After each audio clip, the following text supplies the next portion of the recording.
Welcome to the Plague Hive. I'm joined today by George Keyes, the semi-finalist from the recent Calling Birmingham, to go over his Uzuri list, why he decided to bring the Switchblade, and what changes his list has made compared to the Uzuri lists we're used to seeing by now.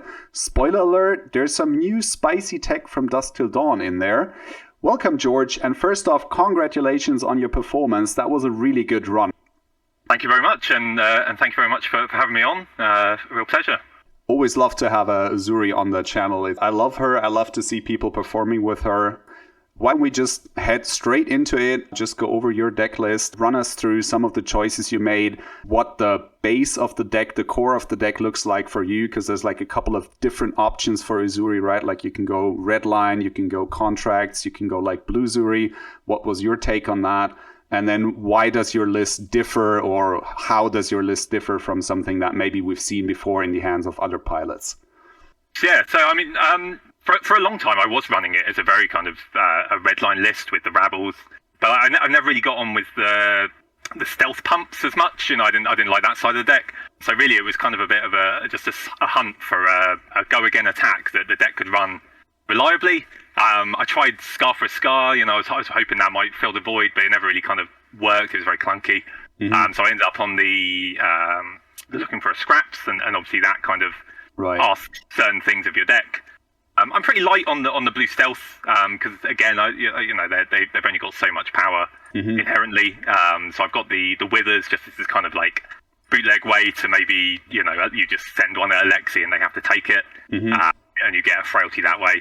I've got the isolates because I've got 9 isolate. I think you should just always run 9 isolate. Isolate's an amazing card and it makes the deck work. Yep. And then I've got my one of malign because I hadn't played any prism at all going into the event, and I was like, I need one more stealth. It was like backstab, or it was one of these kind of marginal choices, and I thought, you know what, I'll put a malign in just as maybe a sneaky like swap target, or you send them a line and you know, you have the shreds to get them down to no block, so you can just get through and maybe blow up their board if it gets out of control.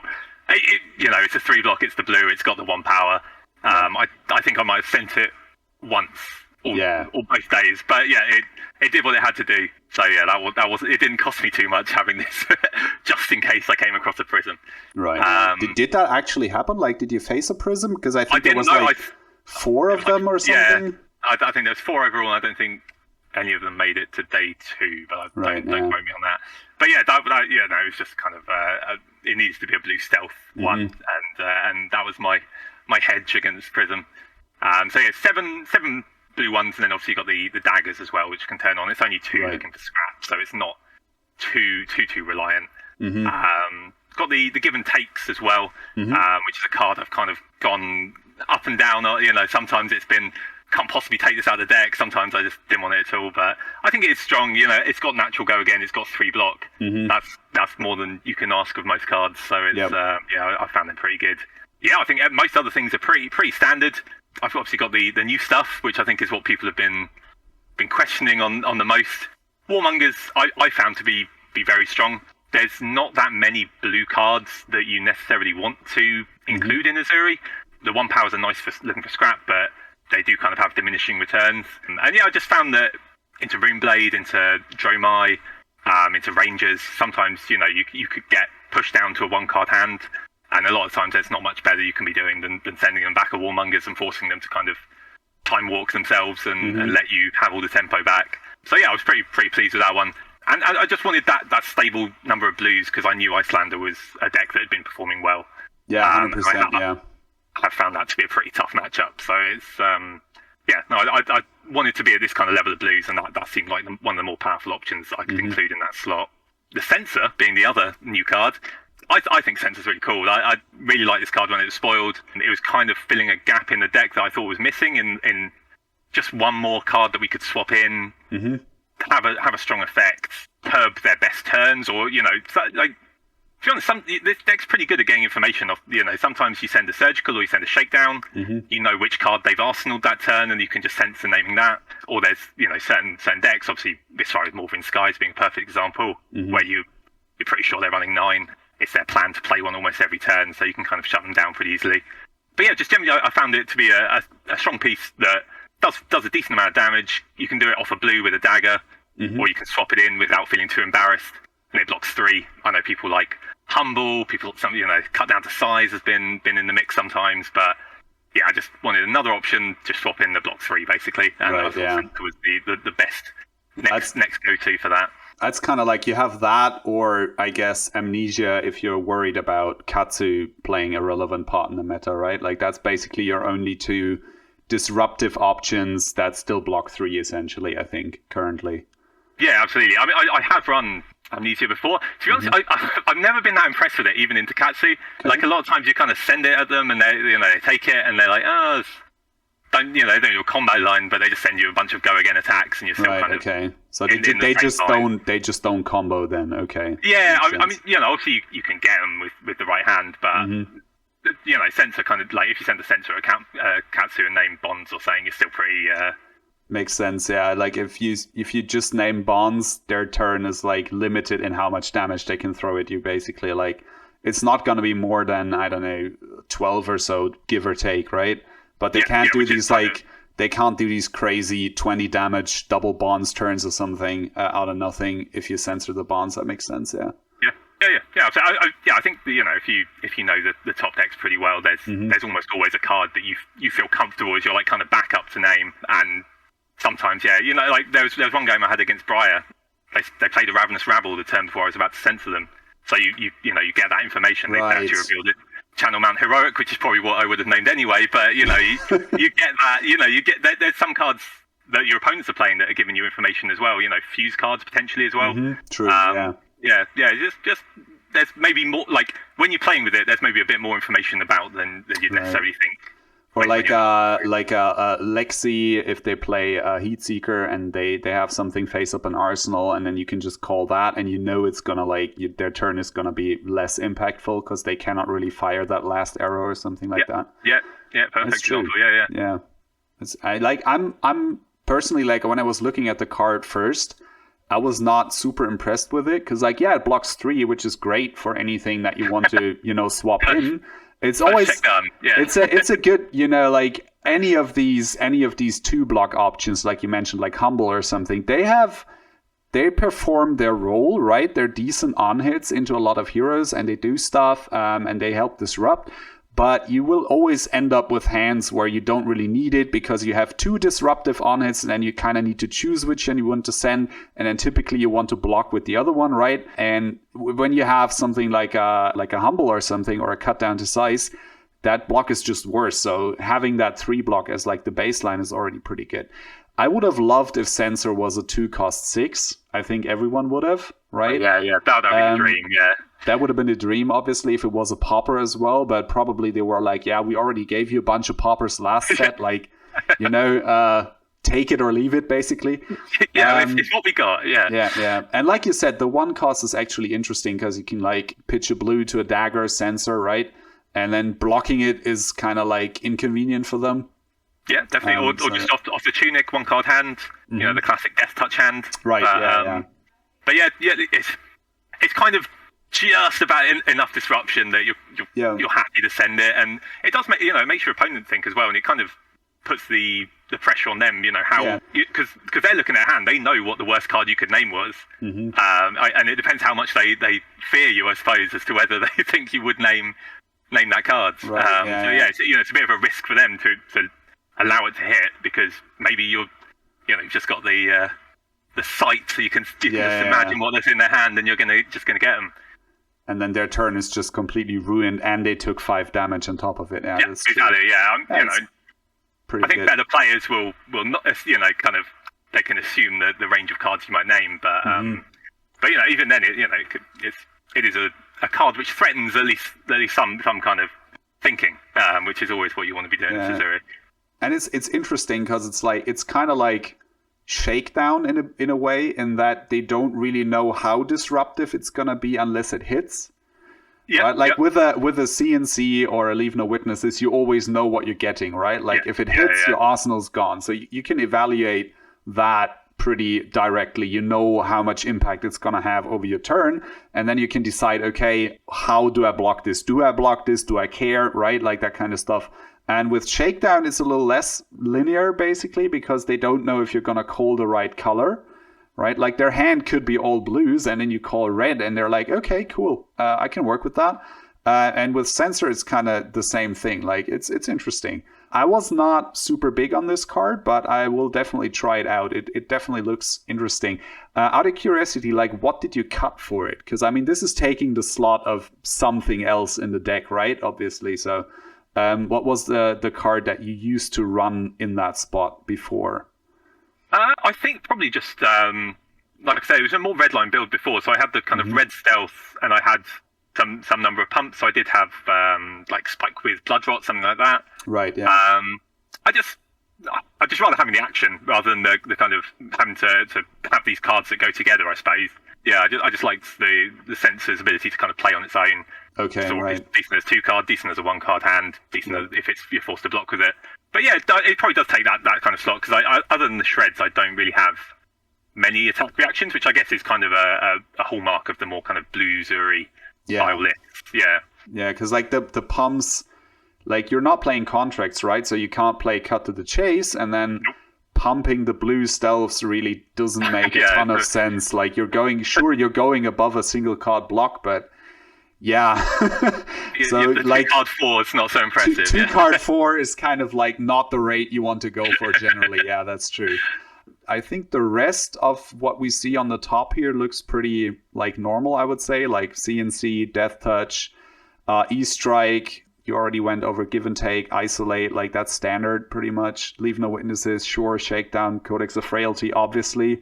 I know there's a list that runs less than 3 copies of Codex of Frailty, like Tao Tao's Fatigue Uzuri list. I think he was on like 2 copies, just because it blocks 2, and he didn't want that in the deck. So that's. Yeah, absolutely. Yeah, I mean, if you can make it work with less Codex, then more power to you. Sure. A bit of a crutch maybe for Uzuri players, but yeah, I think it's the power of Codex. Yeah, it's kind of like I'm a Brute player at heart, so I look at this card and it's like yellow power card. This is our Blood Rush essentially, right? Like, and it's the only one we have, basically the only real explosive power card that can enable turns that really do stuff that are wildly above Ray. That's Codex of Frailty for us, basically. Everything else we do is like maybe unfair to the other player, but essentially it's fairly on rate, right? Like we're not pushing insane amounts of damage or anything, typically. Yeah, absolutely. All right, then we got Shreds. 6 copies of Shred in the main board. That's definitely, I would say, unusual by now, because I think most lists are on less or even no copies of Shred in some cases. Like, what's your take there? Why the Shreds in this particular list? The Shreds and the Spreading Plagues actually kind of hand in hand.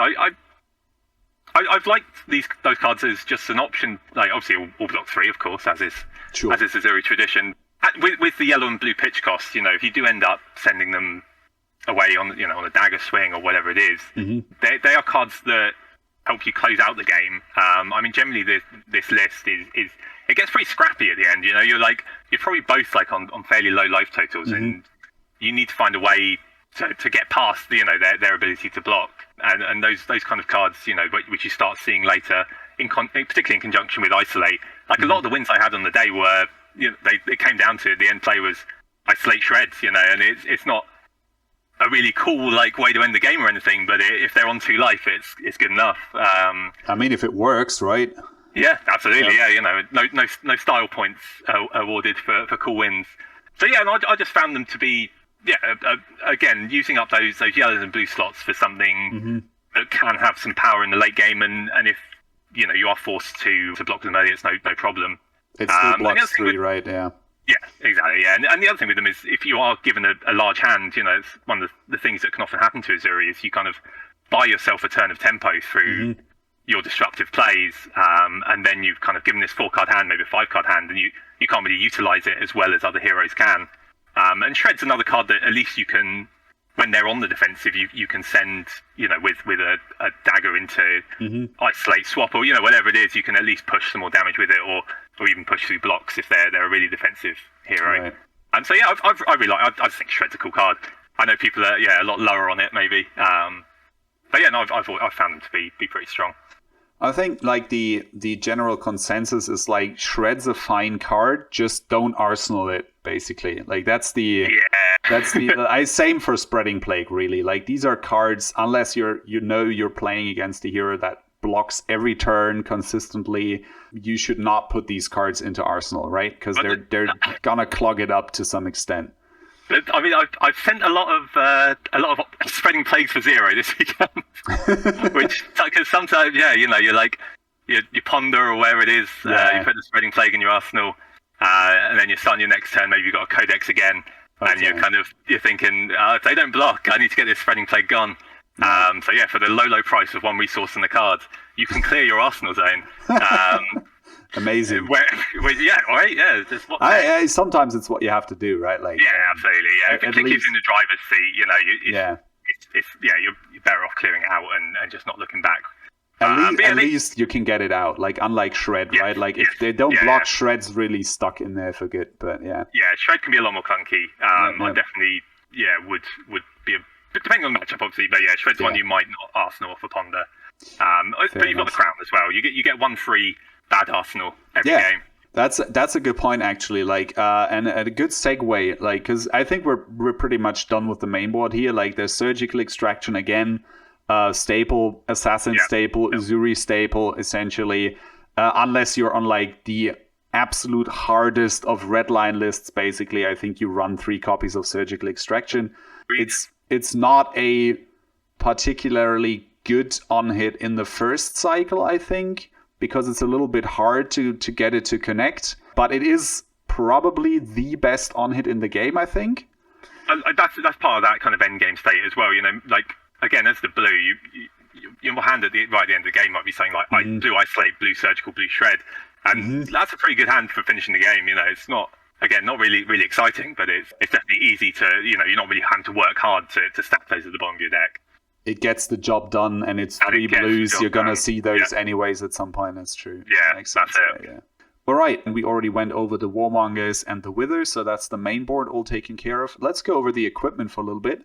You already mentioned Crown of Providence. Makes perfect sense. It's not a contract list, right? So you don't have any business running Mask of Perdition in this list. What about the rest? Anything stand out there? Most of it's pretty standard. Probably the most maybe unusual is AB3 and maybe just the 2 daggers. I think maybe I don't know. Like there's a lot of different lists out there. I think maybe 3 or even 4 is more common, but I never felt like having access to the effects for the kind of more margin. Well, the heroes that they specifically hit, hating heroes out with daggers was necessarily the way I wanted to go. Like, Orbiter class, obviously great against wizards, but don't necessarily always have the time to send the dagger. Like, it's kind of a big statement, right? If you send a dagger, you're saying, I don't need this if you send Arcane at me, I've got it covered. Like, I don't need that.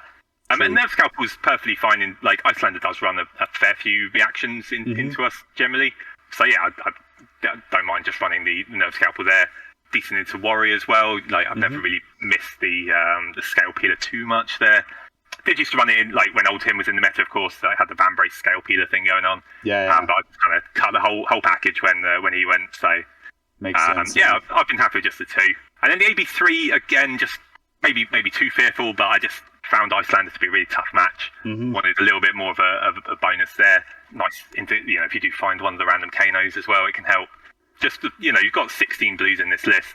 When it lines up, you want to use the whole thing. You want to spend that whole card for 3 life, and that lets you do it. That was kind of thinking there. Makes sense. Yeah. So there was like I think the most thing that stood out the most at this event was like the massive amount of bravos in there, especially the insane conversion rate that they had. Like we had 3 bravos in the top 8. That's like, what is this? Welcome to Wraith, right? We're back. We're back, yeah, in a way. They really are. And I think they really just kind of took the opportunity to fill this, spot that was left by Oldhim, essentially, of like the very defensive, very grindy fatigue Guardian list, essentially, like with, one-handed hammer and the shield in the offhand just to get some extra blocks. So do you think maybe against that kind of list, like if that rises to prominence even more, Scale Peeler could make it back into the deck maybe? Or do you think it's like They don't have this recurring block value because they're not really running the Rampart of the Ram's Head, because they have no other pitch outlets on a typical turn. So you don't really need the scale period to keep them off that. To be honest, with the amount of Bravos there was, it wasn't really something I'd expected at all. It's still one I'd definitely like to get a bit more testing into, because it kind of attacked in a way that I just wasn't prepared for, as you probably saw on stream. But yeah, I don't know if I'd necessarily want to dedicate sideboard slot for a scale peeler for them. I felt like both the Nerve Scalp and the Spider's Bite had their place in that matchup already, so it wasn't like I was running a bad dagger that I wish was something else. So, they both already had that ability to disrupt him, and on certain turns, Spider's Bite's going to be really, really good against them when they're looking to block with a couple of attack actions. Certain turns, Nerve Scalpel could be quite decent against, the Sinks and the Fates. So yeah, I don't know if that's necessarily the way to fight against them. To be honest, I didn't feel like it was just definitely, a definitely foregone matchup. The way I boarded, the way I played it, maybe, with a few more kind of reps, it could have been a bit stronger, a bit tighter, and that might have made a bit of a difference. So yeah, I wouldn't want to say that it's something you need to overhaul the deck completely for. Just maybe find that balance between sending the early damage and preserving enough to kind of finish them off is a trick. Yeah. I mean, obviously, not every Bravo that you face anywhere is going to be Pablo Pintor, so. Yeah, I mean, that helps too, yeah. I played 3 throughout the day. The first one, and my plan for Bravo previously had just been to kind of go full send. You've got these go again attacks, you just pummel them, punch them over and over again, and eventually you kind of break through. And that worked on the first one. That was all fine. Yeah, the next 2 were the more kind of fatigue builds, obviously Pablo's list as well. The one I faced right at the end of the Swiss, I kind of tried my full send thing and it went horribly. So I was kind of scrambling around for that matchup against Pablo, racking my brains, how can I make this go better? And I kind of settled on a more a slower kind of strategy, trying to pitch stack for the end of the deck, have some reds, some power still there. When he's maybe run out or he's a lot lower on the defense reactions, which didn't feel terrible, but it was definitely bit too slow. Didn't have enough life at that point in the game. But those are things maybe you can balance out a bit better as you practice it more, I think. So yeah, no, I'm definitely going to give it a lot more goes with the deck as is, because I think that I don't think it's just done for. But yeah, maybe if it is going to be a big deck in the meta, there are some changes, some tweaks you'd want to make to kind of just fight that matchup. That's one of the great things about Uzuri, really, is her adaptability, right? You have a lot of tools into different decks, into different metas. You just need to decide which one of those you're going to bring and then how you're going to utilize them to the best effect, right? If you're worried about fatigue lists, right, what you could bring conceivably is something like Remembrance, single copy maybe, just to bring back some threats in the mid to late game, and then have some more turns where you can actually send effective disruption their way, something like that. It depends. I know some people hate Remembrance. I'm personally I wish the card didn't exist, let's put it that way, because it can lead to this strange Remembrance arms race. Right? That's exactly how I'd put it. Yeah, it's not a card I like. I'd much prefer to kill them, get them dead. I mean, you're absolutely right there. Yeah, you can play it anywhere on that kind of sliding scale, from this full kind of fatigue, Remembrance, banishing their deck, a Rapine style list, all the way up to a really aggressive, maybe you're not even blocking as much as Uzuri is kind of known for, because you're just sending huge damage numbers, with infects, with spikes, with death touches, wherever it may be. So yeah, it's kind of a cool hero in that way, and also in that respect, it also makes your opponent kind of a bit wary about how they board into you. A lot of people were boarding in piles against me, because I suppose in the contract matchup you just kind of lose if you've not got that buffer of cards. But against the more kind of refined attacking build, then you just don't have the kind of consistency that you expect from your deck, because suddenly you've got these 10 extra cards just buffing up your cards. So yeah, you kind of get a bit of equity just by playing Uzuri at all, and there being several builds that are kind of known and about. 100%. I mean, I think probably most people would expect contract lists, just because Archon's deck is at the moment the most played deck on Talishar, the most played publicly available deck on Talishar. Pretty cool. It's pretty crazy, yeah. So I think that's probably the list that people just see the most, right? Like when you just go on Talishar and you practice the list, that like the statistical chance of running into somebody running that list or a variation of it essentially is probably the highest. So I'm guessing that's what people are expecting the most out of Uzuri at the moment. But like you said, the fact that she can comfortably run a variety of different builds and still do well and do very different things to the opponent is what makes her so scary, because opponents don't really know what they have to expect. All right, so that takes care of the equipment. Arcane Lantern, you explained that AB3. I think that makes sense on 16 blues. Snapdragon Scalers, I guess, also makes sense. You're not on a contract list, so you cannot really expect to buy back the boots. Maybe once per game off of the Leave No Witnesses or something if you're running the black text. And then Snapdragons is just for, I guess, the more defensive kind of lists, right? Exactly that, and Dromai as well is a big reason. Mm-hmm. You know, black text only works when it hits a hero, unfortunately. Yeah. So yeah, sometimes you gotta snaps away a couple of dragons. But yeah, I was running it into the Bravos as well. Just any matchup where you're expecting to be the aggressor. I think it is a decent choice because you can. You know, really like off of Censor, you know, another a one cost, one of the upsides of being one cost. True, actually, yeah. Or even, you know, like one of the non-dominate contracts that they overblock, and then you can kind of get them by carrying on your plan after the fact, yeah. True. All right, so let's take a couple of minutes to go over the sideboard here real quick. All reds.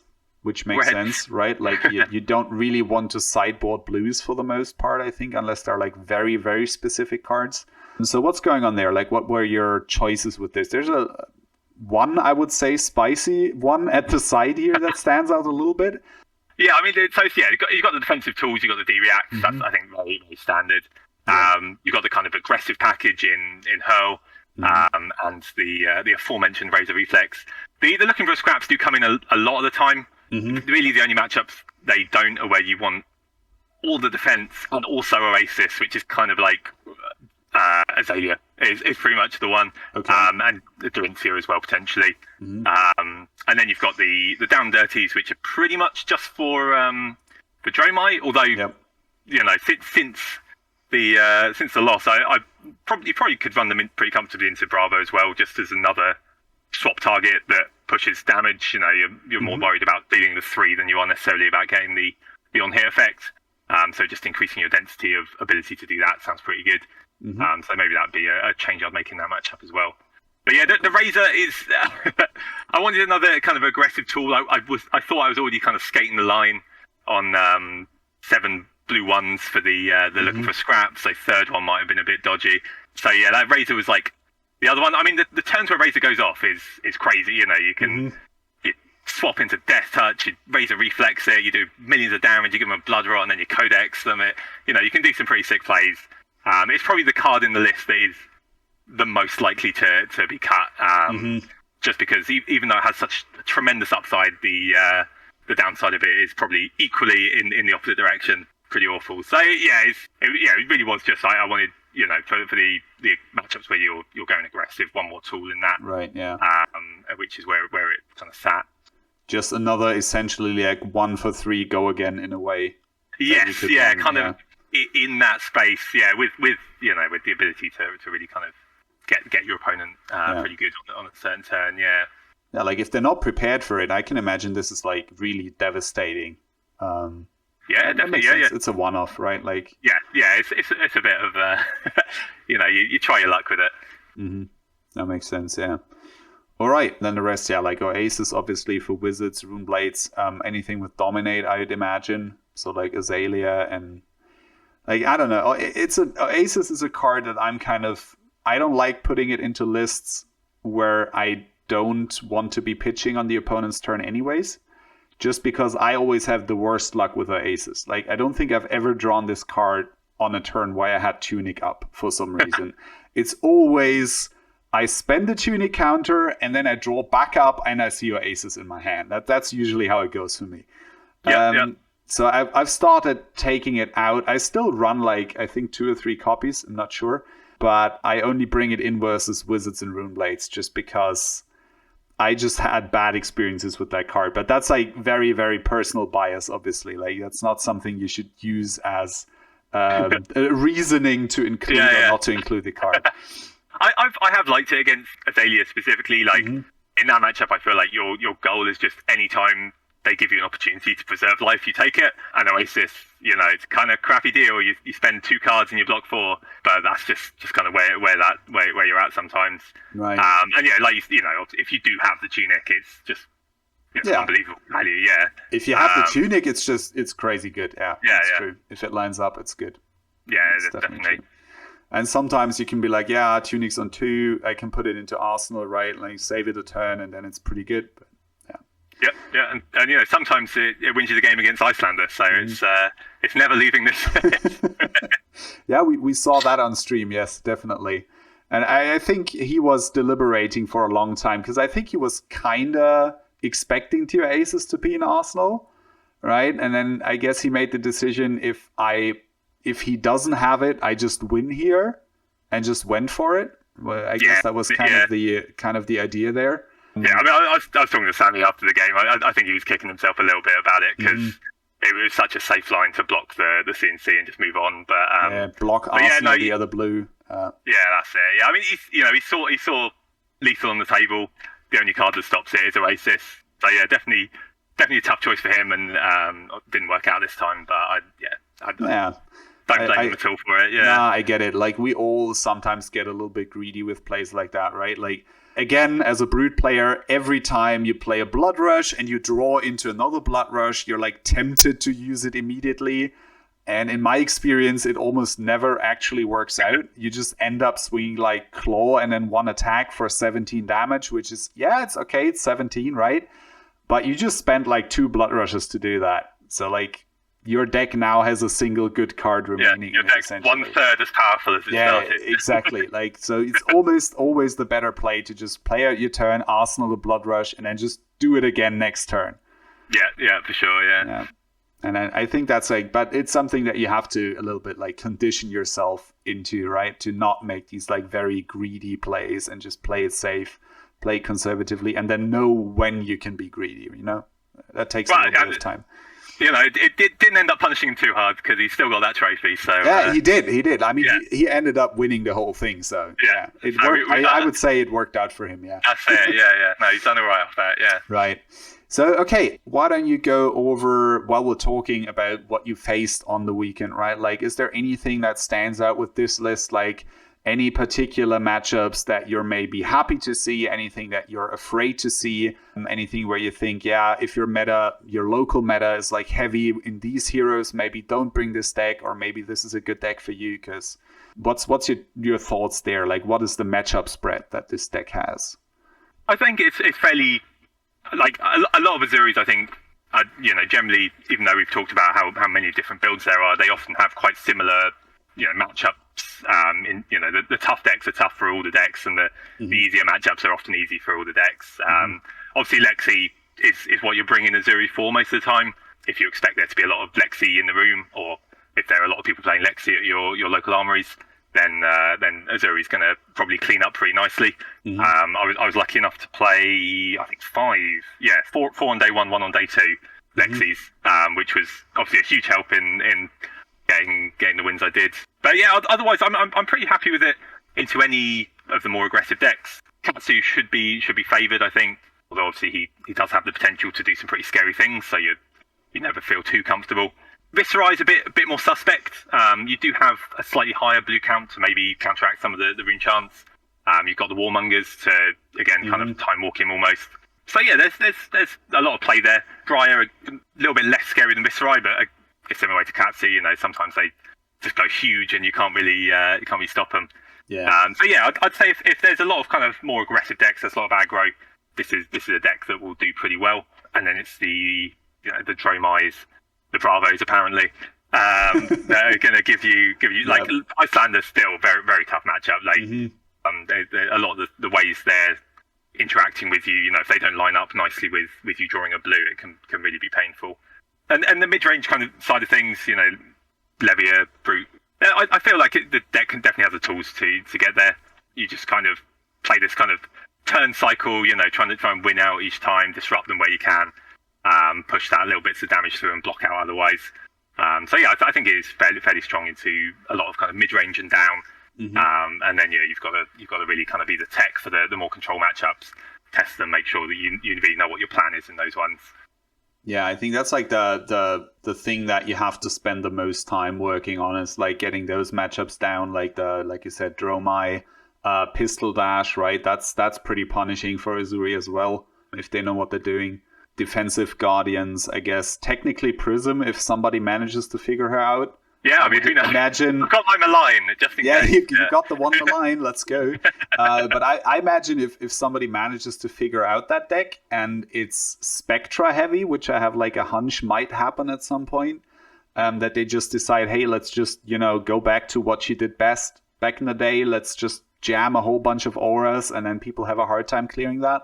I think that deck would be pretty brutal for Uzuri to actually handle, because nobody really deals with auras well unless you have a way to generate extra action points, and we definitely don't. So, but yeah, for the moment, that's not really something I have to be massively afraid of, because nobody's really figured it out. So, yeah, it's a kind of scary thought, because in a similar way to I guess both the illusionists, they can really tax your actions, and this deck isn't great. I've put as much go again as I can in, just for such an eventuality, but. Yeah, it's not something that comes easily to Assassin, so yeah, we'll hope that she continues to be an enigma for a while. I'm personally hoping for it, definitely, yeah. But yeah, like you said, the go again is really what makes or breaks it. That's pretty much what you can bring. You've got the E-strikes, give and take, the hurls, and then either looking for a scrap or a ravenous rabble or whatever you're using in that any given list. But that's pretty much it. Like once you have those out, everything else you can bring in is starting to look really, really, really suspicious, right? Like, obviously, you can bring in stuff like, I don't know, Brandish or something, but yeah. Muscle, surely, that's the... Oh, yeah, great. Great choice. 3 costs. Forgot about that one, yeah. You always have to love 3 costs in Uzuri, right? Awesome choice. Yeah. The synergy is perfect. It's crazy good, yeah. But yeah, the options are just not really there. Like, this is it. Anything else you run just starts getting very bad. So you could maybe run like Mischievous Meeps, I guess, if you really wanted to. But again, 2 block, not the greatest. You're kind of moving away from your deck strength as well at that point. It's tough to find that balance. Like, you typically want to spend more time reinforcing the strengths of the deck than trying to shore up its weaknesses, I think, in most cases. Because like, if you're jamming a deck full of generic go again cards, and that's what you want to do, you can just play Ninja, Like, so you can just Briar, but or Briar works too, right? Like, if you just want to have a bunch of like white turns, like maybe Uzuri is not the deck you should pick up. Basically. She's with good reason. She's not just able to beat anything. You do have to accept there are going to be some tougher matchups. 100%, yeah. And yeah. All right, cool. So that's the deck, all done and explained. And like I mentioned in the beginning, what I like to do on this channel is give the deck a spin, actually, and just take it out for a ride. So that's what we're going to do now. Let me switch over to Talishar, and I already got the deck lined up here. Okay, looks fine. We're going to go to Request Undo CC, which is what they renamed the competitive CC to. And then public, not single player, obviously, and then let's go. Might be too easy if you do single player. All right. And you're going to have to walk me a little bit through the sideboarding, because there's no matchups on the side here, so... don't make it too easy, Yeah. That's what we talked about, why we talked about it a little bit before. We got a Fi. That works too. Let me just make sure they're fine with being recorded. Of course. Okay, into Fi, obviously, we're not bringing the Arcane Lantern. Yeah, that'd be what I'd change, yeah. And I think otherwise that's it, right? I would imagine the rest stays the same, yeah. Makes no reason to put in the Oasis in this matchup. Okay, I think we're good to go then. Get our extra dagger and be happy with it, yeah. Yep, that works. Okay, and they went first. Okay, interesting. Yep. I mean, if I don't know if that was left over from the Vin set or I don't know. Okay, I'm guessing they're gonna send their whole hand here, so I would probably block with the Leave No Witnesses first, keep up the Isolate, and then one of the swaps. Yeah, we're probably going to lose most of these cards, if not all these cards. It's kind of a shame because we've drawn 4 of the pretty powerful cards, so that's unfortunate. That's a little unfortunate, yeah. But yeah, we'll block Leave No Witnesses and see how he goes. Yeah. Like, you'd love to have a blue stealth in hand for this first turn, right? Yeah, so you can just get that into the graveyard, just have it enabled, right? So the Ember Blade, I'm thinking they're probably gonna end on an Arsenal, so I want to block with the maybe Shakedown first. Or I keep the Shakedown because that's like always live. Like, yeah, I'd be tempted probably to block with the Isolate here. Isolate, okay. Just because we can kind of suss them out, you know, if they're going to just send us 4 cards, in which case it doesn't really matter. But makes sense. Or if they're going to, you know, just get the Arsenal, and then we can try and keep hold of the CNC to punish that. Yeah. So I think the Phoenix Flame we just take. Yeah, I think it's too dangerous to, you know. It'll probably, you know, it'll make us look bad by only sending 1 more attack this turn. But yeah, I think it kind of it's okay. Honestly, like if they just send 1 more card, we get to keep one of the disruptions. I'm not hating that. Okay, so he has an E-Strike. Yep, dropping the whole hand, getting to draw up. I guess we block with the whole hand. But it was the correct choice not to block the Phoenix Flame. So yeah, definitely. Yeah, we got 1 more value off of our card this way. Yep. I mean, he could snap into something, you know, into a lava burst or something if he's feeling particularly lucky. Yeah, but that's kind of, I don't know. Like, you can't play around that. Yeah. I don't think they commit to that like turn 0. That's just, there's probably more impactful turns where you could do that. Interestingly, like you mentioned, he went up to 70 cards actually. Yeah, no, I'd say it's fairly common, I think, because I mean, Arkham's been doing a good job. He's made people terrified of the contract list. 100%. And we're actually looking pretty decent here. So we got the stealth, we got the disruption, we got the looking for a scrap, which unfortunately doesn't do anything. So question, do we prioritize Arsenal here, or do we just go E-Strike 5 go again into stealth, into Command and Conquer? What do you think? It's kind of interesting. I think if we're keeping a card, we're going to have to throw the Nerve Scalpel at him this turn, because we could potentially Arsenal looking for a scrap and do that. Given the card that would be Arsenaling would be either just a damage card, I'm not as worried about doing that. I think we're better off just sending E-Strike into Malite.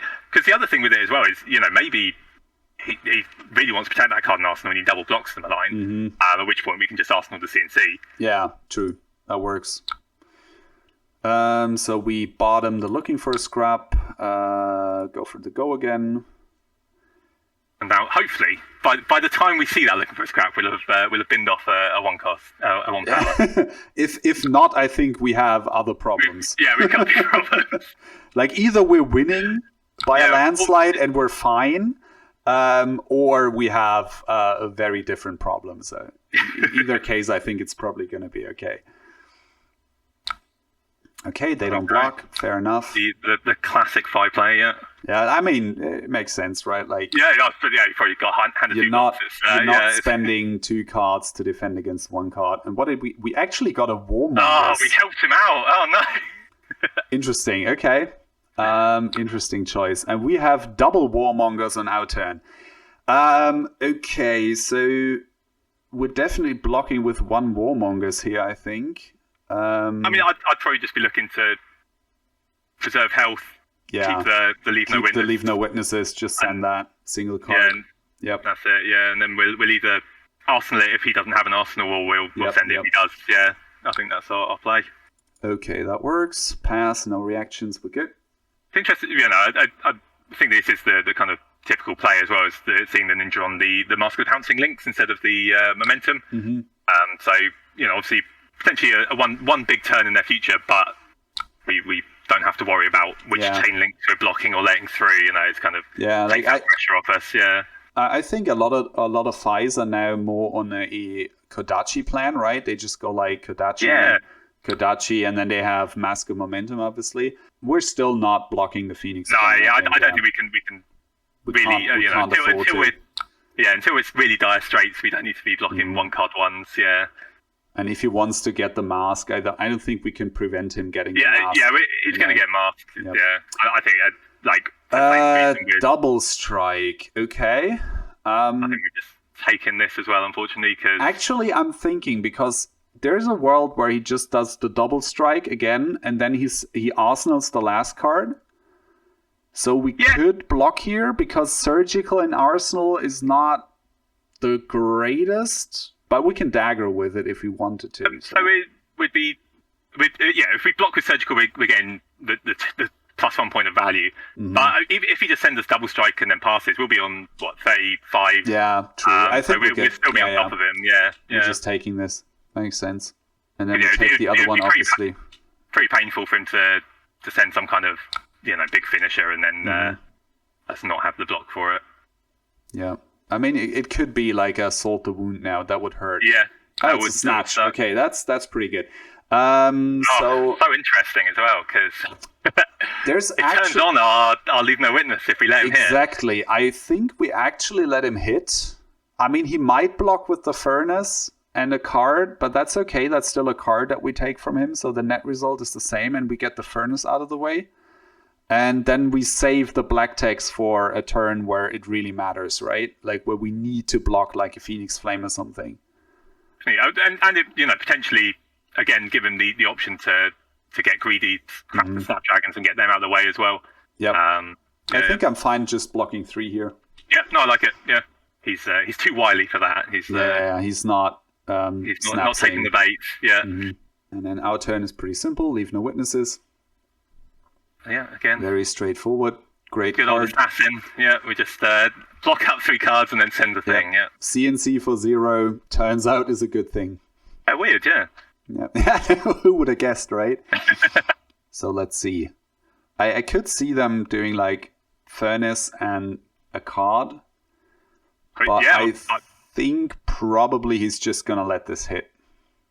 Might be Furnace Tiger Stripe if he's got a really good hand, but I think it's more likely that it's just 4 damage and he plays with a 4-card hand, Which is fine. Like if we can consistently keep him off a 5-card hand, I think we're doing a pretty good job because that's like when 5 gets really scary is on the 5-card hands. Yeah, no, that's our whole objective. I think is we're just going to try and keep him down 1 card at least every single turn until he has to block with everything, and then it's done. He's spending a little bit of time in the tank here. Which I get, it's fair. Yeah, it kind of makes you think that the Arsenal card must be something worth protecting. So maybe probably not a finisher, given he had quite a big turn that would have profited from a finisher. So maybe. I mean, he arsenaled what he drew off the snatch, right? So. Oh yeah, of course, yeah. Okay, that's an interesting choice. He's blocking 2. Yeah. Maybe he has like a 2-cost, like a 2-block D-react or something. He might have the one that gives okay, he has reinforced line. Yeah, okay. And that's great. That's massive. Yeah. We will take 2 cards for this Leave No Witnesses. 2-card block on a Leave No Witnesses any day. 100%, yeah. I love that. Okay, and unfortunately we still don't have the blue stealth card in our graveyard for the Looking for a Scrap. That's a little unfortunate. So I think best bet here is probably we'll try and block with the 2 isolates. Yeah. We'll send back the sensor of the tunic. Arsenal, they're looking for a scrap. If we throw a knife at him via the sensor, then we'll definitely have a target for our Looking for a Scrap next turn. Yeah. Makes sense. Yeah. Okay. So we isolate here, and then either we draw into a blue stealth card, and we can block with that. A blue Lava Vein Loyalty. Okay. I think I'd be tempted to just take that one because the other thing we could do is if we isolate into sensor, we preserve that tunic counter to actually send the Looking for a Scrap. Send the Looking for a Scrap, I don't hate that. I mean, if you send something else with 3 or more damage, we'll take the block. But if he just arsenals again, we're probably fine. Yep, he's just arsenaling. Okay, so we just go isolate. Let's see what he does. And like, what do you name here with the sensor? Yeah, I mean, it's kind of like the 5s are very unlikely to to block one, I would have said, unless again he's got another reinforcer line, in which case it won't really matter. So I mean, you're thinking of their big cards. He's already spent one of the spreading flames. Yeah. Maybe we'd look to something like Art of War. Yeah. I think naming Art of War, especially if he doesn't block at all, is probably a safe bet. Yep. That's so let's swap that one in, and then see what he does. I think Sensor might still be on the honor system as well, so we'll see what that. Fair. I don't know if that card still works. Yeah. Yeah, it'd be a pretty tough one to program, I imagine. So just. Okay, right. Now there's actually so we're Art of War. Are we going for Art of War? I think so. Yeah, I think it's the card that curbs the biggest turn you could have. Yeah, makes sense. Which is all we want to do at this point. Yeah. Okay. Art of War was chosen, and then we pass, and Arsenal are looking for scrap, and we have a tunic lined up. Oh, should we have sent a dagger maybe on that? Oh yeah, we should have done. Yeah, probably right. Yeah. Like flick the nerf scalpel. It's fine. Yeah, okay, we forgot misplay. It's okay. And hey, we got the blue with a because we knew that was going to happen. Never punished. That's how it works. That's the best way to play Uzuri. Is never be punished. Yeah. It's also the best way to play Brute. Just don't roll a 1. Yeah. You can't lose if you don't roll a 1. You don't lose. It's easy as that. Okay, so he starts off with a Ronin Renegade. Yeah, I'm just gonna chuck the Wither in the bin because that's what we wanted anyways, right? I think we're pretty happy to block with all of our non-Leave No Witness cards. We'll send them back 100%. 9 damage and a non-hit. Yeah. Yep. And they all block 3, so that's great. Can't hate that. Lava Vein Loyalty. Okay. Yeah, give and take. So yeah, we know kind of War. I mean, you might Lava Burst us, but that is what it is. And just blocking out as much as we can. As many. Individual chain links keeps us relatively safe from Salt the Wound. Yeah. Like if he actually is sitting on that Art of War in Arsenal, that's actually going to be pretty good. We'll really because we got the Leave No Witnesses, and then that's pretty massive actually. That's the bad part in quotation marks about Sensor is you never actually know if you got the hit, right? Like unless you're sitting across from your opponent and they have like they're not good at hiding their emotions, right? Bad poker face, yeah. And then okay, so he pitches an E-Strike to Flame Call Awakening. That's interesting. Yeah, it's interesting. I didn't know that was a regularly run card. Grabbing Phoenix Flame because he did play another red. Definitely played red, yeah. I mean, I'm still blocking with the surgical here. We know he's sending probably a Phoenix for 1 and a Phoenix for 2, but this is the most health we can preserve with that surgical, so we'll take it, yeah. I'm fine with that, yeah. Yeah, multiple Phoenix Flame. I'm kind of used to the just kind of one and done style 5. One I mean, sometimes you run 2, I think, because there's like some decks that can banish 1 from your graveyard. Like, just in case Levia gets you. Exactly, Levia can do Rumbler. Devil's Rumbler, or if Phi is a big thing in the meta, you can run something like Strategic Planning, I think, which was pretty interesting card in Uprising Limited. Oh, and he's pitching the Phoenix Flame to the Furnace to swing the Ember Blade. Okay, that's okay. I can work with that. That's not so bad. And now he probably plays the other one. Yeah, it just comes in for 1. Yeah. Wonder he's got... kind of loses the Shuko, but I guess it's I think the idea is the damage is pretty much the same. Yeah. Actually, this is 1 more damage. Yeah, he gets +1. And he keeps the Phoenix Flame in deck in case he runs like more than 1 Flame Call Awakening. The second Flame Call, you got to prep for it, yeah. No, it makes sense. It's actually not the worst tech. Like, I don't hate that. No, that's a cool play. I like it. It's kind of a good way to play around the fact that they lost Belittle, right? So they have to come up with other ways to cheat resources, basically. So I don't hate that. No, very impressed. Like it.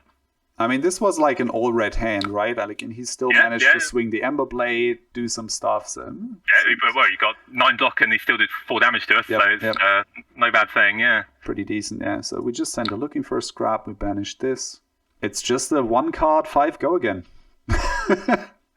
When this card lines up, the value is ridiculous. I love looking for a scrap. This is it's a really good card. Yeah, it's like you're just looking for that consistent go again card, and looking for a scrap, I think, is the one. Oh, he's gonna wish he didn't do that. But maybe he has two of them. That could actually be. Our psychic read of his deck was correct in not throwing that Nerve Scalpel earlier as well, because we knew we'd need it for a Sink Below later. Yeah, 100%. So Never punished. Never punished. not even not punished, just rewarded. True. But yeah, I guess that's the other thing with piling is, they do end up with some of these maybe more clunky tools in their deck, and it can line up really nicely for them. But at the same time, if he's looking to go all out, it can be quite awkward. Okay, 2-card block with the Furnace. I don't hate that. That's fine. No, got to get through it sometimes, so that's perfectly good. That's not the worst time to do that. So here I'm thinking, you know what would be spicy? Isolate into Death Touch into Sensor. But we have to leak a bunch of damage to do that. I don't think that's the correct play. Yeah, it is cool, but it's it's kind of not worth it. I think what we do is we probably we send a Sensor or the Death Touch here? That's the question. I think we definitely send the Death Touch because Death Touch, right? Because it blocks less. And so we block with the Sensor, and then we try to set up the Sink Below and Arsenal, I would say. Yeah, unless he sends us I think we want to trade that Sink Below for 4 damage. So we're probably not looking to block a lot more on this turn unless we really have to. Yeah, okay, it's just a Ronin Renegade for 3. I'll take that, I think. Yeah, I think so, yeah. Just take that and then see if he does want to send the Arsenal or if he's sitting on that. I'm having the feeling that this Arsenal could actually be an Art of War. That would be, literally be an Art of War. That would be pretty interesting. So now, we just go Isolate and just see what he does. It feels a bit sad sometimes because your opponent's across the table doing like 15 things, and I got one thing to do. Yeah. That's the thing about Uzuri. Like, she puts the pressure of the mental pressure almost completely on the opponent, right? Because you have so much hidden information, and they don't have a good way of dealing with it, really. So I'm thinking, I don't think that the card that he has in Arsenal is an attack. No, and if he was Kodachi's, I'd say Frailty would be the way to go. But at the end of the day, I think we just go with the Blood Rod, right? Yeah, we'll get our 2 value rather than our 1. Yeah, absolutely. I suppose the other card it could potentially be is maybe something like a Spreading Flame, something else that wants a big turn. But even so, it's two value either way. I think we just take the Blood Rot. Particularly because we're setting up for a more defensive turn anyway. Yeah, because we got the Sink Below now, Yeah. There's a world where we keep the Sensor, but then we block less, and we name the Art of War again, and then he really hates us. But I think this was overall probably the better play. Yeah, I think this is a bit more consistent, and we get a chance to give him a Frailty anyway, so it's kind of... Yeah, Frailty Trap, lovely. Yeah. Just going to send that on the first attack that he sends, because that's going to have go again anyways, and then... We'll get our 4 value off our Frailty Trap. Yeah, definitely. Yep. Can't hate that. And then I'm thinking we try to block early with the Sink so we can sink one of the ice. Yeah, it was actually an Art of War. The power of Sensor is no longer disputable. Yeah. Right. I'm not questioning it anymore. It's a great card. I'll admit it. Okay, he's banishing a double strike. Good choice. Actually, I mean... Weird choice, actually, isn't it? Actually, kind of weird choice, because it's double the value from the Art of War, right? Yeah. So, one of the cards that's a lot tougher for us to block, so... Yep. Maybe either means his hand's very clunky or very, very powerful. It could be both. Let's see what he does with the rest. He might not have a blue, I think. He definitely didn't have a blue. And the fact that he's waiting now tells me he didn't draw into a blue, so that makes his turn a little bit more clunky. I think that's kind of the main issue with Fi at the moment, right? It's like you don't really want to run a ton of blues, and you just lost this consistency from the Belittle Minnowism engine that you had before, where you just didn't really need to run a ton of blues because you had Belittle to make up the difference, right? Sure, yeah. I mean, I think it's very telling that we see a lot more Katsus about now than Fis. People have kind of, 100%. Because Katsu just uses those blues so much more effectively. Yeah. Because you can just run more blues in Katsu and not really care, because you can pitch into Kodachis, you can discard them to the Katsu Surge, you can just... That's it, they have so many more applications, Yep. And he even says this is sad, so he's obviously drawn a bit of a weird one. Bit of solidarity here for the the 5 player. I mean, I get it, right? Like you kind of have to run Art of War and Lavaya just because it's so good for her, but at the same time, it's not always great, right? Like you draw into just a bunch of reds that you can't really do anything with, and yeah, it's the downside of drawing cards, right? Like is you might draw cards that aren't good. Yeah. And the thing is, like, you know, in a game like Magic or something where you keep your cards turn to turn, right? Like, card draws never really bad because you always keep the cards, like, unless you go you'll find each of them down the line. Exactly. Like, even if it's a bunch of lands, right? At least you can now drop lands on your next couple of turns and shore up your mana base or something. Like, sure, it's not really what you want to see in the moment, but nothing's really 100% dead draw. And in Flesh and Blood, you can have draws that just, like, do absolutely nothing for you in that moment, right? Okay, so we got a Blaze Headlong. Oh my, he has to commit snaps on this. Oh my god. Ooh, okay, I see what he said, yeah. So I guess the only real, probably we'll put the sink in front of it. The only real consideration would be if we want to block out the mask trigger with the boots as well. Not trying to get, obviously it's a bit of a weird hand for him. He might be able to fix it a bit, but generally I think we'll probably find a better break point. I think he's going to get mask value at some point. I think so too. Mask value is probably better on a hand that's not clunky for him. So I think we just put the sink, swap out one of the isolates, and then just see what options we get, basically.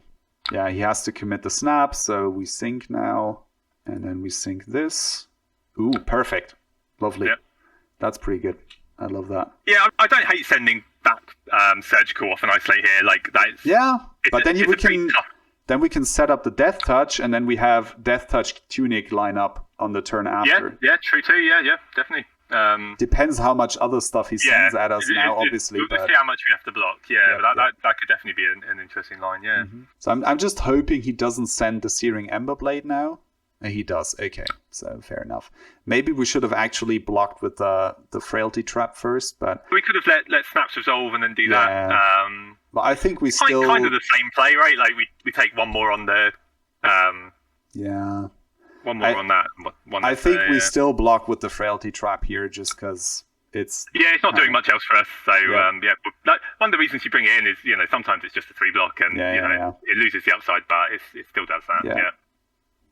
The thing is, like, the damage we would have taken is kind of the same. Like, maybe we would take one less if we block differently. I mean, if he finds another 4 or greater, maybe we could have found an extra life here. So the problem was he didn't have a red starter for that. Yeah, okay, that makes sense, yeah. So I'm thinking we just take the 2. I really want to go for the Isolate Surgical and then Arsenal Death Touch line here. Yep, definitely. Yeah, I mean, if we force the block, we can block with surgical, send back another Death Touch. But yeah, no, ideally we'll have a couple of turns worth of plays off of this hand. Yep.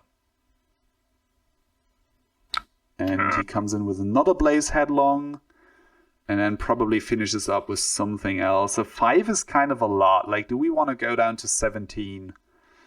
Particularly, I mean, one of the things that's making me think maybe we block with a surgical, send back Death Touch is we haven't seen one of our codexes yet. Yeah, true. So, if we're drawing to one of those, having the Arsenal clear is not, actually a positive rather than a negative. Yeah. I mean, and Death Touch is going to push a lot of damage on him.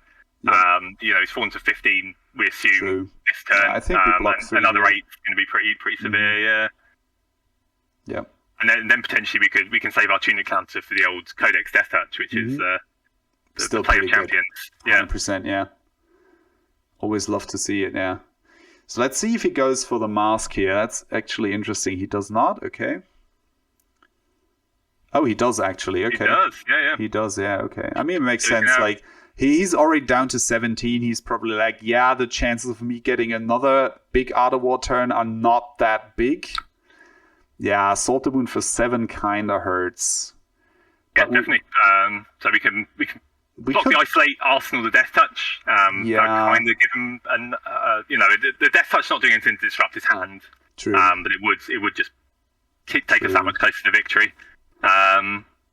Yeah, I don't hate that. Yeah, just take an off turn, give him another.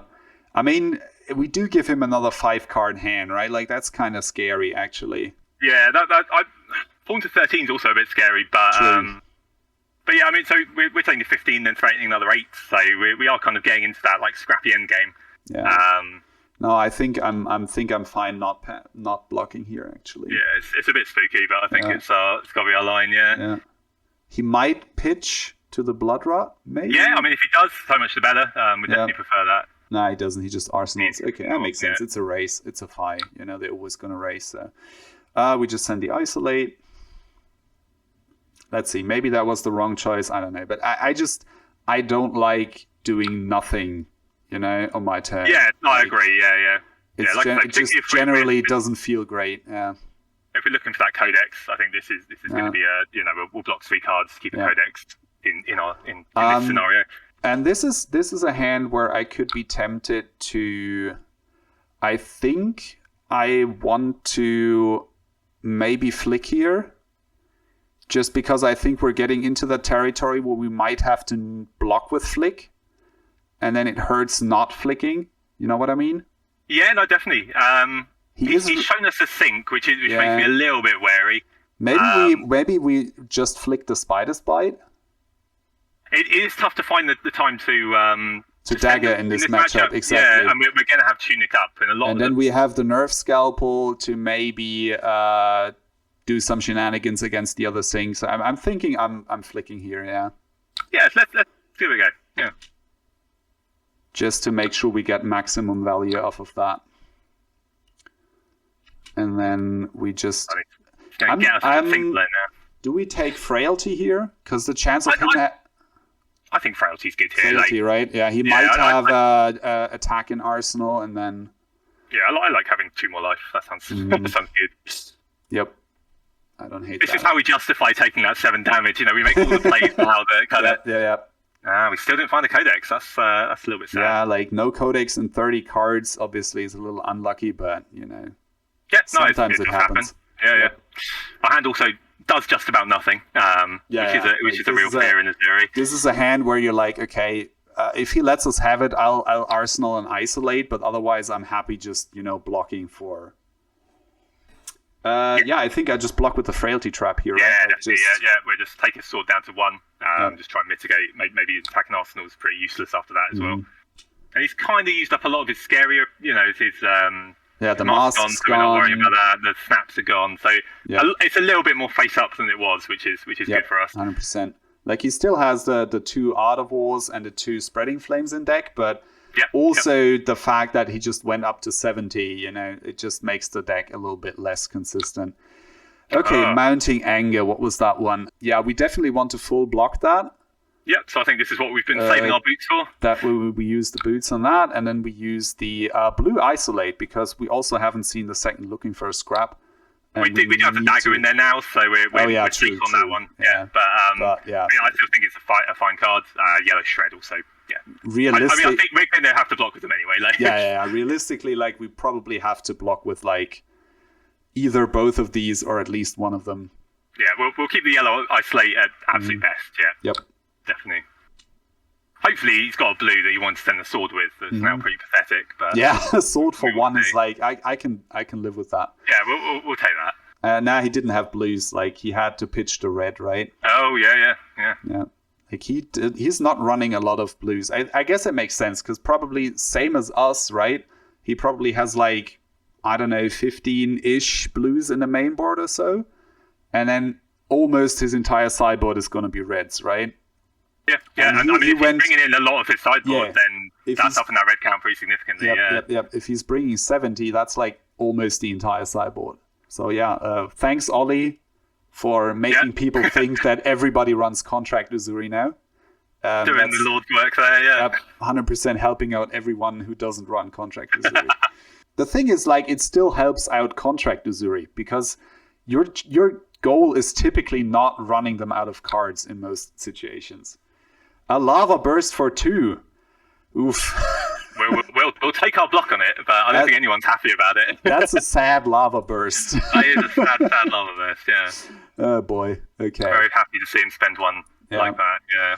It's kind of unlucky that we don't have a codex here because realistically, like we can't send this isolate. That doesn't make any sense. We're just gonna arsenal that. So our turn is just pass, which is a little unfortunate. But that's like I like to call this an Uzuri brick, like where you do not draw anything that does something, right? Like it happens. It's not super common, but it happens occasionally. So yeah, and again, not, just keep on hammering the case of sense. Like you just need these cards to actually do something in your deck, and Censor is one of them. Yeah. I mean, it feels a similar, I guess, to Annihilate the Armed in the more contract heavy lists. Yeah, true. It's a little bit more difficult for us to leverage that 1 silver if we do get it. Yeah, it's just a 1 cost. It's just like a critical strike with an upside, right? Yes. Just that Censor is sometimes a more meaningful upside, I would say. And then obviously Annihilate has the synergy if you're running a contract list. So yeah, it's kind of Annihilate. Generally does more what it says on the tin more often. But your Censor, sometimes you name Art of War and it's exactly what they've got in hand. And it works. Yeah. Swings and roundabouts. Yeah. Okay, he's starting with a Phoenix Flame for 0. The old Phoenix Flame for 0. Yeah. Classic. Yeah, just get the turn started. So he's actually, that means he's running 3 Phoenix Flame in the deck, I think. Yeah, he didn't shuffle it any time, did he? He didn't. He shuffled from the mask. Yeah, true. So he there it is. Yeah. He could have drawn back up the same one. Yeah. Okay, Blaze Headlong. We're just going to use the Sync here. Yeah. I'm thinking probably Sync the Spreading Plague, or they're both pretty similar. I might err on the side of Censor just because we can line it up with an Isolate that we're about to put on the bottom of our deck when we send this Death Touch in a minute. True. And then maybe he's on 2 life and that gets him. Actually, true, yeah, because if he might actually go down to 2, and then we give him 2 Blood Rots, right? 1 of the Spreading Plague if he blocks. I mean, then he doesn't go to 2, but yeah. No, there's a world could have a place in this hand as well. Yeah, depending on what you said. Oh wait, damn it, I forgot to sync something. Well, it's fine. We're probably gonna have to block anyway. Yeah, we're gonna have to block. So the one dream would be we do that Codex and we can do Isolate Death Touch Boots Codex, which would be True. Disgusting. Yeah. That would be disgusting. Yeah, I'm kind of slipping up. In my defense, it's 10:30 here p.m. Yeah, that's all right. It's my fault for making you stay up so late. I apologize. No. That's fine. Like, man, I'm very happy to have you on here. It's a blast doing this with you. Actually, are you coming to Worlds by any chance? I wasn't going to, but then I got this PTI and I'm definitely considering it. Yeah. Like, we might have to do like the big old Uzuri meetup at Worlds. That would be pretty that'd be sick. Yeah, I'd love that. Okay, pitched another Art of War. Oh, these are, I mean, an advertisement for not playing the pile, because these are 100%. Like, his hands are definitely extremely clunky. Yeah. So that's a Phoenix Flame for 2 now. Very nice. Yeah, I think I'm not blocking here because he's gonna send at least another attack here. So definitely, yeah. I'm not blocking that. Just going down to 10. That's fine. Ooh, Breaking Point. But is that live actually? I don't think it is it? Is it chain 4 or higher? So we got Phoenix Flame, Blazing Headlong, Blaze Headlong, Phoenix Flame into this. Phoenix Flame. Yeah, it's actually live. Okay. Yeah, I think we just block. We just double block that, right? Yeah. That's pretty easy. Yeah. Well, that works. Yeah, sure. Yeah, if the Isolate was something we didn't care about, maybe we'd think about crowning just to kind of do it that way. But yeah, I think we're. I don't think the Spreading Plague is gonna be active here in this situation. I mean, maybe he blocks, but No, we put him in a pretty tough situation already by without him knowing it, we are presenting lethal, so it's it's pretty awkward. And he's definitely considering blocking here, 100%. I mean, he could block this out, right? Like, he still has 3 blocking equipment left, plus a card from hand. He could block this out potentially. Yeah, definitely. I mean, we're I think we'd be very happy with that eventuality as well. And we just Arsenal Death Touch. I guess most awkward play would be if he just blocks with an attack and threatens to reinforce the line. But like this, Yep. Okay, he's blocking 3, and he's still thinking about those equipment blocks. Ooh, if we had kept the Spreading Plague and he actually goes for the 6 block. Go for the 3-card block. Yeah. Ooh, that would have been spicy. You got to have the soul read with this deck, Oh God, he actually does. Yeah, he actually does. Okay, That would have been such a good moment now if we could do that, but we can't, so okay, fair enough. Fair enough. It's alright, Death Touch and Arsenal. Yep, we'll definitely take it. I can live with that. I can. There's the codex. Okay, so now we can do something pretty disgusting, potentially, which is Death Touch, Shredded, Codex, and then probably get a Leave No Witnesses because we can't pay for the other point. Death Touch. But that's still absolutely fine, yeah, that's a good hand. I love that. Yeah, and he's down to 4. We've got 7 block plus 3 armor that we could put in there. Yep. I think we're a little feeling all right. Yep, we're good. Okay, Rise from the Ashes, sure. Makes sense. Just turn that Phoenix Flame. Okay, Ravenous Rabble. He did flip a yellow, so that comes in for 3. So that's the next Draconic or Ninja attack. Yeah, okay.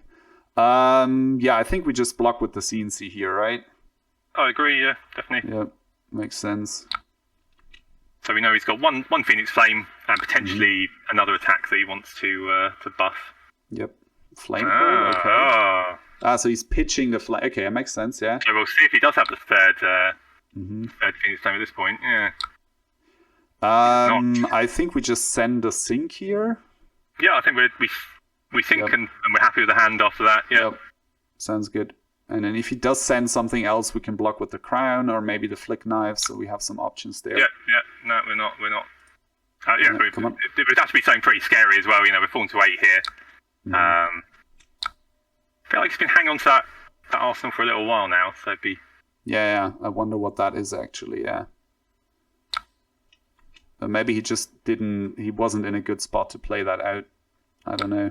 It can't really be a D-React or a... He would have sent that before, if it was a D-React, he would just go like Tiger Stripe, D-React, and just do that. Okay, so we go like this. Use the Tunic, send the Death Touch, and then he probably double blocks here, I would imagine. Yeah, I mean, it's a bit less scary, I suppose, than the Isolate, because you at least know what it is you're facing down. But I mean, even a single block, he'd be looking at taking potentially 5 off of it, which is pretty scary at 8. 100%, yeah.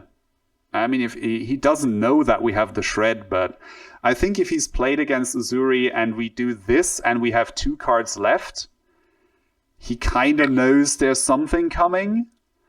So yeah, we 100% shred this because it's a yellow. We're not getting any more value than that anyway, so that works. So yeah, and if we just let it hit, then we're kind of resigned to just sending the dagger before the Codex, which is a bit sad. So yeah, we'll take our 100%. 3 damage off of that. And then we obviously do the Black Text. We certainly do, yes. And he does not actually have anything. Okay, so we just put him down to 2. Give him that sweet blood rot to really put the bind on him. Yeah. Yep. Oh man, I love playing Uzuri. Sick, when the deck lines up, it's just so nice. And I mean, the deck didn't even line up particularly well for us. Like, this is the first Codex we've seen, and we're down to 25 cards in deck, right? Well, like you said about the analog with Blood Rush, sometimes you only need to see one. That's true. So yeah, I think it's Leave No Witnesses, 100%. Yeah, just blow up that arsenal. Just to add insult to injury. Right, and because we've got the Flick Knives up, he has to. We obviously even if he has a D-React here, like we do. He kill him. does actually have a D-React, so let's do that. Let's do it. That works. Paid off keeping that up. Yeah. No, nice call on the sending the spiders by earlier. Actually, that was very relevant. I think this is just a matchup where you don't really have the breathing room to gather a lot, right? So that's it. Yeah. Even if you're on like more blues or anything, and I think he's just dead, right? He is. Yep. He is. Yeah. Okay. Very, very well played. Yeah. All right. That was pretty good. I like that. And if I think ninjas are gonna get a little bit of a comeback actually. Like probably not maybe this particular list, I would imagine. But to be fair, it's hard knowing what kind of Uzuri you're facing down, and then into like a contract list, it might be the correct play. Oh, he thought there were 3 flames in the deck. Okay. That's a bit sad, yeah. Yeah, it happens. I mean, obviously, like, we got a little unlucky in that we didn't see any codices, but we also got a little lucky that his Art of War clunked him up a little bit, and it didn't do anything. I think we probably actually saw the better side of variance on that one between the two players. But, at the same time, I think that we got, that, I don't know what you call it, the Archon equity, let's call it, where he was so afraid that we were going to try and run him out of cards that, he kind of reduced the consistency of his deck and kind of invited that clunkiness. So no, and hopefully these aggro matchups are where you're getting your points and your wins. So that is good to, well, not only so that I didn't come on the channel and immediately lose the game, but should be some of the stronger matchups. Okay, he had a lava burst in Arsenal. I see. Yeah. So he was trying to get to 4 chain links, and then he forgot he didn't have the 3rd flame in the deck to actually fetch it. Yeah, okay, that makes sense. Yeah, I mean, it would have still been... I mean, we would have still lived, but that would have definitely been a much scarier proposition, because we would have gone down to like 2, I think. Yeah, like 5 from the lava burst and then 1 from the other Phoenix Flame. We go down to 2, so that would have hurt, definitely, yeah. Yeah, I mean, we had the crown, so we could have like mitigated a little bit, but it would definitely been a closer game. Yeah. Yeah, we still had the crown. Like, we still had crown and flicks and even the Spume Tunic up, so we had like 4 blocking equipment left. Yeah, great game. Love that. Yeah, very, very nicely done, yeah. The list feels good. Like, everything felt like it does what it's supposed to do. Even the lower count of blue stealth cards just worked out, Yeah, you just kind of make it work, don't you? It's like it's not always when you want it to be necessarily, because you don't have, you don't have perfect control over it. But if you've got E-strikes, you can get rid of one that way. Even if you have to block for 2 with one, it's not the end of the world. So you just kind of force it to work somehow, and you don't have to go too high on those blues to really make your own deck a bit awkward. Yeah, true. And then if it works, it's just a 5 go again for free. Yeah. If you can line it up with a tunic counter, it's just awesome card, right? So, good matchup. Love to see the deck in action. So what do you think, like, meta-wise, right? Like, Nationals is coming up in a month, give or take, depending on where exactly you are. Would you take this deck as is into the meta as it currently stands, or would you be looking to do any changes? Like, if you don't want to answer that because you want to do your Nationals and not want to spoil your chance by giving everybody the exact deck that you're running, that's perfectly fine. No, to be honest with you, I was amazed to get as far as I did in the calling. So more than happy just to kind of turn up, play the games. I don't think I'm bringing any really special sauce to it. But yeah, I do like the deck. I think the shell is one I'm pretty happy with. I would definitely, it's probably 5-6 cards different. I'd go away, play a lot more into the Bravo matchup. Yeah, I think it's probably about as teched as I'd want to go for Icelander without feeling like I'd really over committed to that matchup.